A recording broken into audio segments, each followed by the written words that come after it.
भाग्य बड़ी है कि उद्योग। एक दिन बादशाह ने अपने दरबारियों से भरी सभा में पूछा, भाग्य बड़ी है व उद्योग। सब दरबारियों ने एक मत होकर बतलाया, पृथ्वीनाथ, उद्योग बड़ा है। परंतु बीरबल की राय सबसे भिन्न थी। वह अपनी तरफ से अकेला होकर बोला, महाराज, मेरी सम्मति से भाग्य बड़ी है। बादशाह ने बीरबल से पूछा, यदि उद्योग न किया जाए तो भाग्य क्या कर सकती है? भला उस मनुष्य को जो भाग्य के भरोसे बैठा रहे, कभी खाना नसीब हो सकता है? बीरबल ने उत्तर दिया, चाहे कोई कितना ही उद्योग क्यों न करे, परंतु जो बात उसके भाग्य में लिखी न होगी कदापि नहीं मिल सकती। ये सब देखते हुए भाग्य को ही प्रधानता मिलनी चाहिए। एक दरबारी को बीरबल की यह दलील बहुत खटकी और वह बादशाह से निवेदन कर बोला, पृथ्वीनाथ, जब बीरबल को भाग्य की प्रधानता मालूम है तो इसका कोई सबूत भी होगा। बादशाह ने झट बीरबल से पूछा, हाँ बीरबल, इस बात का कोई सबूत दो। बीरबल बोला, पृथ्वीनाथ, यह कोई ऐसी वैसी बात नहीं है जो कोई गांठ में बांधे फिर रहा हो और तुरंत खोलकर दिखला। आपकी ऐसी ही इच्छा है तो कुछ दिनों में सिद्ध करके दिखला दूंगा।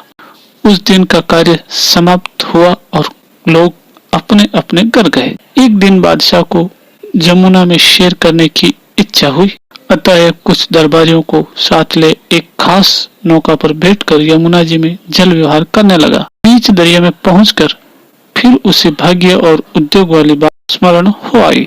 उसने बीरबल से कहा, क्यों बीरबल, अभी तुम्हारा दिमाग ठिकाने आया कि नहीं? बोलो, उद्योग को प्रारब्ध से प्रधान मानते हो वा नहीं?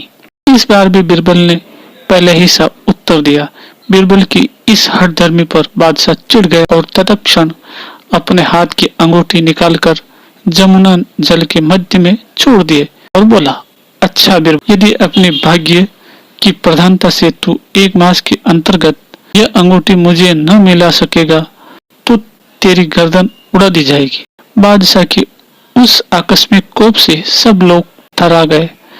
सब लोगों ने देखा कि यहाँ पर जमुना जी का जल बहुत गहरा है। यहाँ से अंगूठी का मिलना असंभव ही नहीं बल्कि नितांत असंभव है।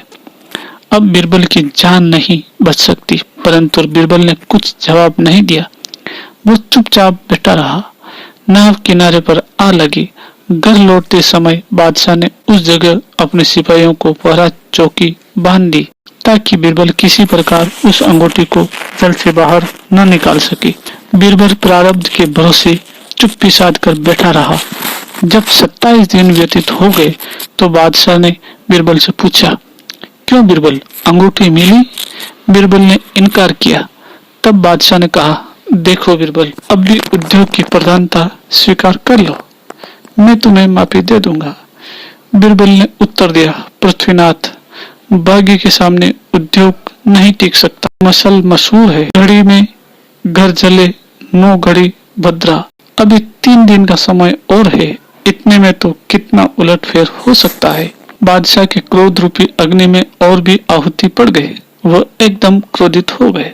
जब अवधि का दिन बीत गया तो चौथे दिन फिर बादशाह ने बीरबल से अपनी अंगूठी मांगी। बीरबल ने कहा, पृथ्वीनाथ, मेरे भाग्य से अंगूठी नहीं मिली। बादशाह क्रोधित होकर बोला, तब मरने के लिए प्रस्तुत हो जाओ। बीरबल तो पहले से ही कमर कस चुका था। वह बादशाह के सामने निर्भय खड़ा हो गया। उसकी मुस्कें कसकर बांध दी गई।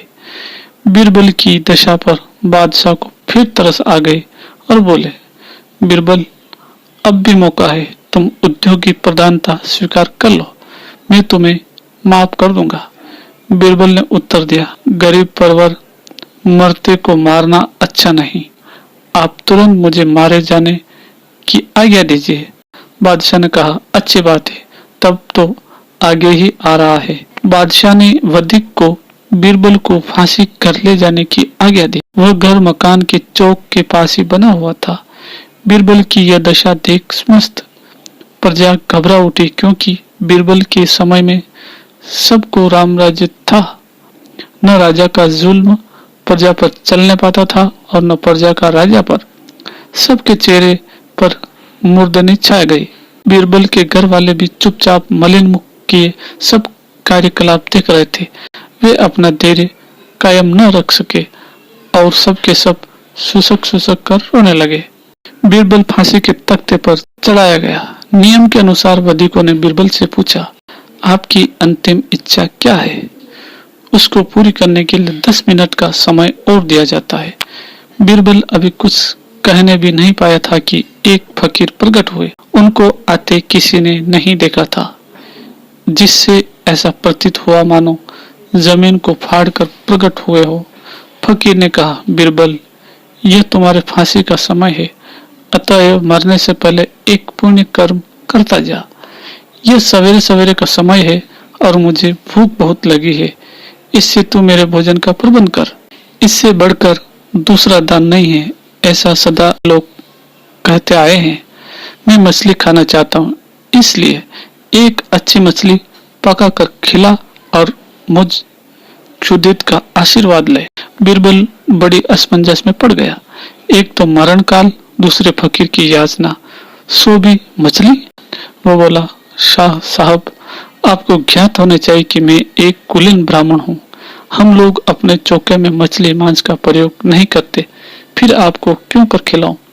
फकीर बोला, यह सब सही है, परंतु यदि तू इस मरण काल में मेरी क्षुधा मिटाएगा तो इस पुण्य से तेरा बाल बच्चों के सहित कल्याण होगा। वहां पर उस समय जितने लोग एकत्र थे, सभी ने बीरबल से फकीर की इच्छा पूर्ति का अनुरोध किया।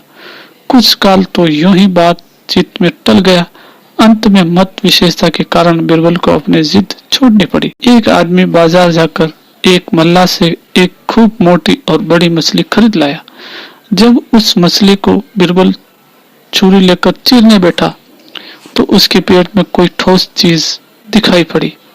उसका संपूर्ण पेट काटते ही बादशाह की वह जल में फेंकी हुई अंगूठी बाहर निकल आई। बादशाह अपनी खिड़की से गर्दन निकालकर बीरबल की फांसी का दृश्य देख रहा था। उसने देखा कि बीरबल एक मछली फाड़ रहा है, परंतु उसके और उस फकीर के अंतर्गत क्या क्या बातें हुई, इसका उसे कुछ भी गम न था। बीरबल उस अंगूठी को हाथ में लेकर खड़ा हो गया और शाह साहब को देखने लगा। वे उसके खड़ा होने से पहले ही अंतर्ध्यान हो गए थे। बीरबल ने एकत्र मंडली से कहा, आप लोगों की अनुमति प्राप्त कर मैं एक बार पुनः बादशाह से मिलना चाहता हूँ। कृपा कर मुझे फिर बादशाह के समीप ले चलें। उन लोगों ने मछली का पेट फाड़ते समय कुछ निकलते हुए अवश्य देखा था, पर क्या निकला सो कोई नहीं जानता था। वे बड़ी प्रसन्नता से कर्मचारियों के सहारे बीरबल को बादशाह के पास ले गए। बीरबल को अपने समीप आते हुए देखकर बादशाह ने अनुमान किया, हो न हो बीरबल डर कर अब उद्योग की प्रधानता स्वीकार करने के लिए मेरे पास आ रहा हो, परंतु अब मैं अपनी आज्ञा भंग न करूंगा। इसीलिए इसके पहले मैंने उसे कई बार मौका दिया था, परंतु उस समय उसने मेरी बातों पर कुछ भी ध्यान नहीं दिया। बीरबल पास पहुंचकर बादशाह को सलाम किया। तब बादशाह ने कहा, बीरबल, अब तुम्हारा प्रयास करना वृथा है। इस समय चाहे तुम उद्योगी प्रधानता मान भी लो, परंतु मैं अपनी आज्ञा रद्द नहीं करूंगा। बीरबल ने कहा, प्रभु, जरा पहले मेरी बातें सुन ले। मैं उद्योगी प्रधानता मानने नहीं आया हूँ। बादशाह ने कहा, अच्छा कहो। तब बीरबल बोला, आपके अंगूठी देने आया हूँ, इसे पहन लीजिए। बादशाह ने उसे हाथ में लेकर देखा तो सचमुच वही राज मोहर वाली अंगूठी थी। उन्हें बड़ा आश्चर्य हुआ, क्योंकि वे उसे जमुना के अगाध जल में फेंक आए थे। कई बार खूब उलट पलट कर देखा। जब उसके निस्वत कुछ संदेह न रहा तो बोले, बीरबल, यह अंगूठी कैसे प्राप्त हुई? बीरबल ने जवाब दिया, गरीब परवर मेरा प्रारब्ध घसीट लाया है। तब उसके मिलने का सब किस्सा बीरबल ने बादशाह को सुनाया। बादशाह बीरबल से बहुत प्रसन्न हुए और 10,000 मोहरे, एक सुंदर वस्त्र तथा कई वाहन पुरस्कार में दिए। उसके घर वालों को भी सुंदर सुंदर वस्त्र दिए गए। उपस्थित जनता के सहित बादशाह ने प्रसन्नता से प्रारब्ध की प्रबलता स्वीकार कर ली। कहानी समाप्त।